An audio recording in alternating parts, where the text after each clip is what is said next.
वंदे मातरम कर्मचारी साथियों, विशेषकर ऐसे साथी जो शिक्षा विभाग से जुड़े हुए हैं और उनमें भी ऐसे नव नियुक्त जो कार्मिक या अध्यापक बंधु है जो अभी कुछ दिन पहले ही कार्य ग्रहण किया है, लेकिन अभी भी उनके शाला दर्पण पे ऑनलाइन ज्वाइनिंग नहीं हो रही है।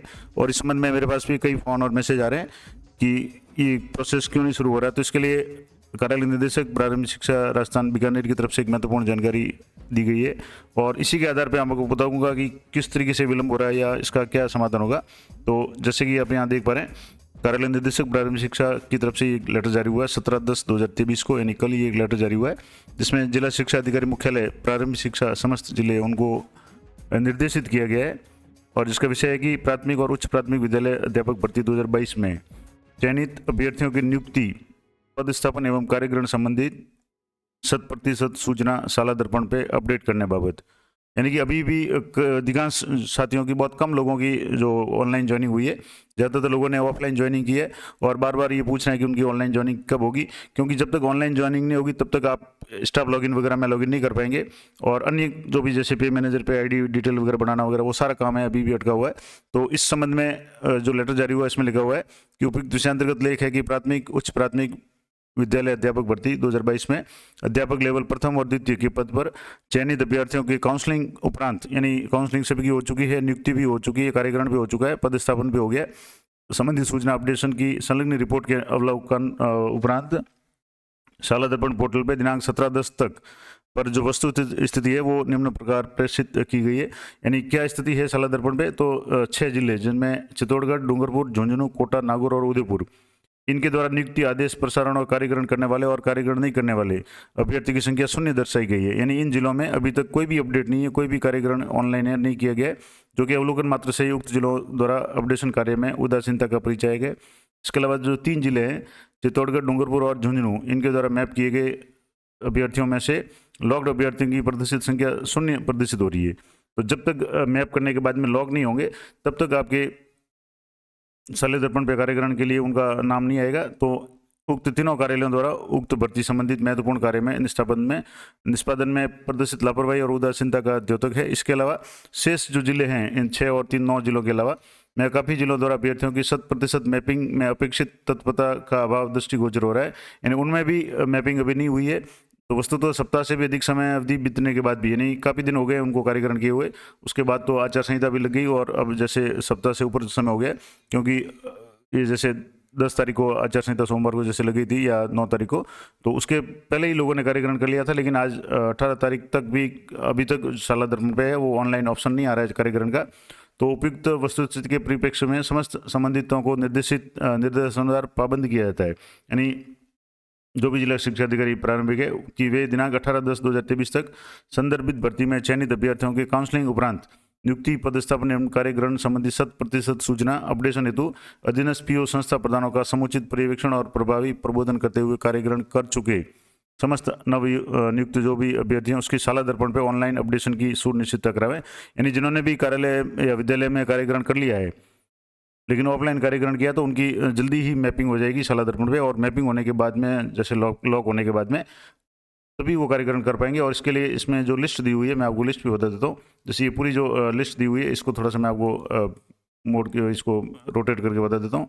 ये जो लिस्ट है इसमें जैसे यहाँ डिस्ट्रिक्ट दिया हुआ है, जैसे अजमेर है, टोटल डिस्ट्रिक्ट अलॉटेड कैंडिडेट जैसे 1471 थे। लॉग कैंडिडेट फॉर काउंसलिंग के लिए पूरे के पूरे लॉग हुए हैं 14 यानी 1471। टोटल मैपिंग लॉग कैंडिडेट भी पूरे हैं, लेकिन order issued for joining by DO, यानी डीओ के द्वारा 1352 लोगों का ज्वाइनिंग आदेश जारी हुआ है, जिनमें से 1035 लोगों ने ज्वाइन किया है। अब इसमें से जो नहीं ज्वाइन किया उन्होंने वो लोग 317 है। उसके बाद में not join after last date, यानी 72 लोगों ने नहीं ज्वाइन किया। लेकिन use map candidate due to date 0 है, शिफ्टेड टू सेक्रेटरी 0 है, shifted to D office elementary 0 है, और शेड्यूल टू ये सारे 0 आ रहे हैं, यानी बहुत कम लोगों ने ऑनलाइन कार्यग्रहण किया। तो ये आंकड़ा जब कई जिलों में तो बिल्कुल 0 है, जैसे यहाँ है ये सारा 0 आ रहा है। ये जैसे अभी उदाहरण में भी बताया था, जैसे चित्तौड़गढ़ है, यहाँ मैप कैंडिडेट वगैरह की सभी संख्या 0 आ रही है। तो अधिकांश जिलों की हालत ये है कि बहुत कम ही लोगों ने ऑनलाइन कार्यग्रहण किया है। तो इसके लिए आपको आज दिन का इंतजार करना कि इसमें जो डेट दी हुई है, मैं आपको दोबारा बता दूं, ये जो डेट दी हुई है इसमें लिखा हुआ है कि 18/10 तक संदर्भित भर्ती से जो भी अभ्यर्थी है उनकी लगभग मुझे लगता है आज शाम तक आपकी सभी की साला दर्पण पे जो भी मैपिंग हो जाएगी और लॉग हो जाएगी। उसके बाद में आप कार्यक्रम कर पाएंगे। साला दर्पण पे कार्यक्रम किस तरीके से करना है तो वो मैं पूरा प्रोसेस आपको एक तो लाइव करके बता दूंगा। इसके अलावा अभी थोड़ी सी अगर आप चाहे तो मैं आपको थोड़ा सा हिंट दे सकता हूँ कि किस तरीके से ये कार्य करना है। तो जैसे सबसे पहले आपको साला दर्पण लॉगिन करना है, उसके बाद का प्रोसेस कैसे होगा वो मैं आपको बताता हूँ। तो इसके लिए आपको साला दर्पण जो भी स्कूल लॉगिन है वो आपको कर लेना है। पीओ के लिए आप सबसे पहले जो स्टाफ या शिक्षक है उस मॉड्यूल में जाएंगे और यहाँ से आपको कार्यग्रहण 3 ये इस पर आपको क्लिक करना है। और यहाँ जैसे आप यहाँ अलग अलग तरह के जो ऑप्शन आएंगे, सैंक्शन वर्किंग डिटेल्स है, इसके अलावा ज्वाइनिंग आफ्टर रिलीविंग है, ज्वाइन आफ्टर काउंसलिंग है, surplus on portal employ entry है, ये सारे आप किस तरीके से जो भी शो हो जाएंगे। इसमें आपको ज्वाइनिंग फ्रॉम काउंसलिंग इस पर आपको क्लिक करना है। तो जैसे आप इस पर क्लिक करेंगे तो यहाँ से आपके जो भी ज्वाइनिंग फ्रॉम काउंसलिंग का जो ऑप्शन है उसमें आपको दिखेगा कि कार्यग्रहण के लिए नाम आ रहा है या नहीं आ रहा है। तो वो आपको कैसे देखना है मैं आपको बताता हूँ। तो यहाँ जैसे मैंने ज्वाइनिंग फ्रॉम यहाँ से जैसे ज्वाइनिंग फ्रॉम काउंसलिंग पे क्लिक किया है तो यहाँ नो रिकॉर्ड आ रहा है। तो जब तक वहाँ से डीओ ऑफिस से या सीबीओ ऑफिस से मैपिंग करने के बाद में लॉक नहीं होगा तब तक आपके यहाँ जो ज्वाइनिंग फ्रॉम काउंसलिंग है वो नो रिकॉर्ड ही शो होगा। तो जब तक ये वहाँ से मैपिंग होगी तभी आपका यहाँ नाम शो होगा। जो भी एम्प्लॉय आपके यहाँ कार्यक्रम जिन्होंने ऑफलाइन किया है उनकी ऑनलाइन प्रविष्टि इसी मॉड्यूल से होगी। इसके अलावा अगर आप पीओ अधीनस्थ विद्यालय में लगे हैं तो वहाँ भी आपको पीओ कार्यालय में जाकर के आपको पीओ लॉगिन में जाने के बाद में वहाँ से जो भी मॉड्यूल है जिसमें कार्यक्रम का जो मॉड्यूल है वो आपको उसी के आधार से ज्वाइन करना है।